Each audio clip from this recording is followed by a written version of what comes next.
નમસ્કાર. આજના આ ખાસ વિશ્લેષણમાં સીધી જ વાત પર આવીએ.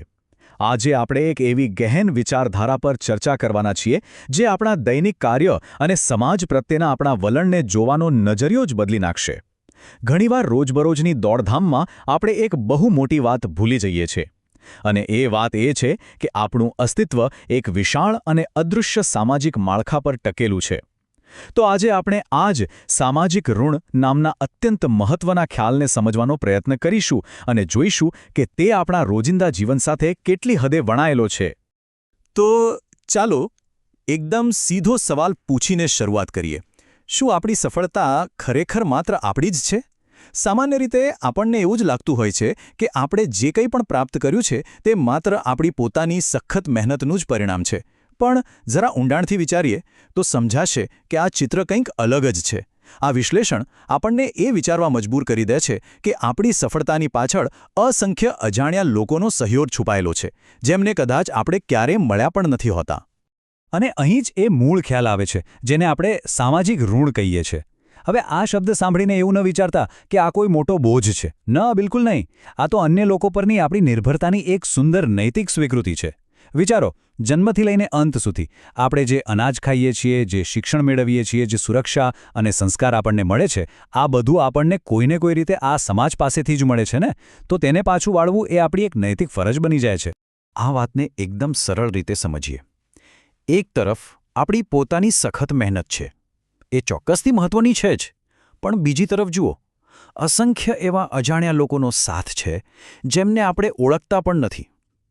વાસ્તવમાં આપણું અસ્તિત્વ અને આપણી સફળતા આ આખા સહકારી સમાજના એક અદૃશ્ય પાયા પર જ બનેલી છે. આપણી થાળીમાં આવતું અનાજ કોઈ દૂર બેઠેલા ખેડૂતે પકવ્યું છે અને આપણે જે રસ્તા પર ચાલીએ છીએ તે કોઈ મજૂરે બનાવ્યો છે. છે ને એકદમ આશ્ચર્યજનક વાત? આ વિચાર કોઈ નવો નથી હો. પ્રાચીન ભારતીય પરંપરામાં પણ આ જ શાણપણ છુપાયેલું છે. ત્યાં કૃતજ્ઞતાને મુખ્ય 3 ભાગમાં વહેંચી છે. પહેલું, પિતૃઋણ, એટલે કે આપણા માતાપિતા અને પૂર્વજોનો ઉપકાર, જેમણે આપણને જીવન આપ્યું. બીજું, ઋષિ ઋણ, એ તમામ શિક્ષકો અને ગુરુઓ પ્રત્યે જેમણે આપણને જ્ઞાન આપ્યું. અને ત્રીજું, દેવઋણ, આ પ્રકૃતિ, હવા, પાણી અને પર્યાવરણ પ્રત્યેનું ઋણ જેના વિના આપણું અસ્તિત્વ જ શક્ય નથી. આ આધુનિક જવાબદારીઓને એકદમ મજબૂત પ્રાચીન પાયો પૂરો પાડે છે. હવે સૌથી મોટો સવાલ એ થાય કે આ બધી ફિલસૂફીની વાતો તો બરાબર છે, પણ આજના આધુનિક સમયમાં આપણી આ દોડધામભરી જિંદગીમાં આ ઋણ ચૂકવવું કેવી રીતે? આ વિચારોને માત્ર પુસ્તકો પૂરતા સીમિત ન રાખતા રોજબરોજના જીવનમાં વ્યવહારુ રીતે કેવી રીતે લાગુ કરી શકાય, ચાલો એ જોઈએ. સૌથી પહેલાં તો એક બહુ મોટી ગેરસમજ દૂર કરી લઈએ. સમાજ પ્રત્યેની આ ફરજ પૂરી કરવી એટલે કોઈ નાણાકીય લેવડ-દેવડ કે મોટી રકમનું દાન કરવું એવું બિલકુલ નથી. આ માત્ર ધનિક લોકો માટે જ છે એવું માનવાની કોઈ જરૂર નથી. વાસ્તવમાં આ એક સેવાનો ભાવ છે. આ એક એવો મૂળભૂત અભિગમ છે જેને કોઈપણ વ્યક્તિ પોતાની આર્થિક સ્થિતિ ગમે તેવી હોય બહુ જ સરળતાથી અપનાવી શકે છે. મુખ્ય વાત માત્ર હૃદયના ભાવની છે. તો પછી આ ઋણ ચૂકવવાની શરૂઆત ક્યાંથી કરી શકાય? આના મુખ્ય 4 સરળ રસ્તાઓ છે.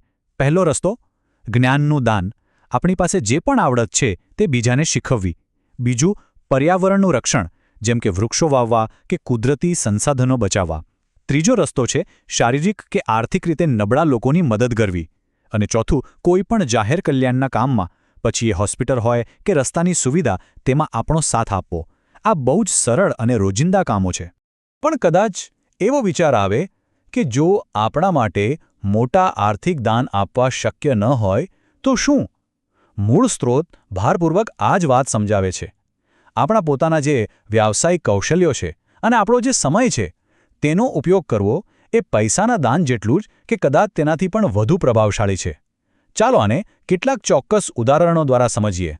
જુઓ, સેવા અને શિક્ષણ ક્ષેત્રના પ્રોફેશનલ્સ કેવી રીતે આ ફિલોસોફીને તેમના કામમાં જોડી શકે છે. દાખલા તરીકે, એક ડૉક્ટર મફત મેડિકલ કેમ્પ કરી શકે. કોઈ વકીલ આર્થિક રીતે નબળા વ્યક્તિનો કેસ મફતમાં લડી શકે. એક એકાઉન્ટન્ટ નાના વેપારીઓને ટેક્સનું મફત માર્ગદર્શન આપી શકે.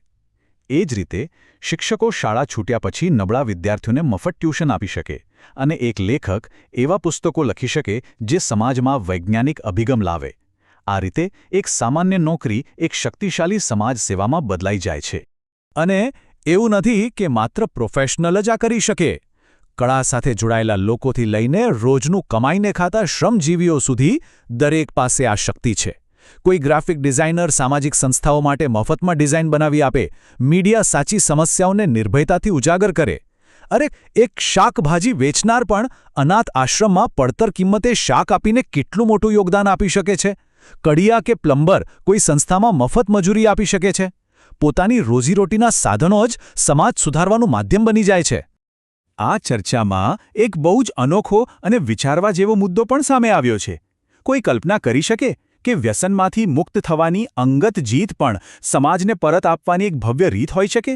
જી હા, કોઈ વ્યક્તિ જ્યારે પોતાનું વ્યસન છોડે છે ત્યારે તે સમાજ માટે એક પ્રેરણાદાયક ઉદાહરણ પૂરું પાડે છે. એટલું જ નહીં, વ્યસન છોડવાથી બચેલા પૈસાનો ઉપયોગ તે પોતાના પરિવારના ઉત્કર્ષ માટે કરી શકે છે. આ ખરેખર એક અત્યંત ઊંડો અને પ્રભાવશાળી વિચાર છે. હવે આ બધું જોઈને એક સહજ પ્રશ્ન થાય કે આ રીતે વિચારવાથી વ્યાપક સ્તરે શું ફરક પડશે? જ્યારે આપણે સૌ આ નૈતિક ફરજને સ્વીકારી લઈએ તો આપણા સામૂહિક અસ્તિત્વ અને સુખાકારીનું શું થશે? ચાલો એના વાસ્તવિક ફાયદાઓ પર એક નજર કરીએ. ખરેખર તો આ વિચારધારા અપનાવી એ આજના સમયની નિરાશાઓ અને તણાવ સામે એક અસરકારક દવા સમાન છે. આના 3 સીધા ફાયદા છે. પહેલો, જ્યારે દરેક વ્યક્તિ પોતાની જવાબદારી સમજશે ત્યારે સમાજનો સર્વાંગી વિકાસ થશે. બીજું, નિસ્વાર્થ સેવાથી જે માનસિક શાંતિ મળે છે ને એ અજોડ છે. અને ત્રીજું, સૌથી અગત્યનું, આનાથી અમીર અને ગરીબ વચ્ચેની ખાઈ ઘટશે અને આખા સમાજમાં એક સુંદર સંતુલન જળવાઈ રહેશે. આપણી આખી ચર્ચાનું નિચોડ આ એક જ વાક્યમાં સમાયેલો છે. સાચી સ્વતંત્રતા અને ઋણમુક્તિ ત્યારે જ આવે છે જ્યારે આપણી માનસિકતા બદલાય છે. જ્યાં સુધી આપણે ફક્ત મારું વિચારીશું ત્યાં સુધી આપણે સંકુચિત જ રહીશું. પણ જે ક્ષણે આપણો વિચાર સ્વાર્થથી વિસ્તરીને સામૂહિક સુખાકારી એટલે કે આપણું તરફ વળે છે, બસ એ જ ક્ષણે આપણે સામાજિક ઋણમાંથી મુક્ત થવાની દિશામાં સાચું પગલું ભરી લઈએ છીએ. તો આજના વિશ્લેષણના અંતે એક બહુ જ મહત્વનો સવાલ આપણે આપણી જાતને પૂછવાનો છે. આજે આપણે આપણા સમાજને શું પરત આપીશું? આ ખાલી સાંભળીને ભૂલી જવાનો સવાલ નથી. આ આપણને સૌને આપણી પોતાની વિશિષ્ટ કુશળતા, આપણો સમય અને આપણી ક્ષમતાઓ તરફ જોવાની પ્રેરણા આપે છે. ચાલો આપણી આસપાસ જોઈએ અને વિચારીએ કે આપણે જે કામ કરીએ છીએ તેનાથી આપણે અત્યારે જ આપણા સમાજની સેવા કેવી રીતે શરૂ કરી શકીએ છીએ. અને આ શરૂઆત આવતીકાલથી નહીં પણ આજથી અને અત્યારથી જ થઈ શકે છે. વિચારજો. ચોક્કસ.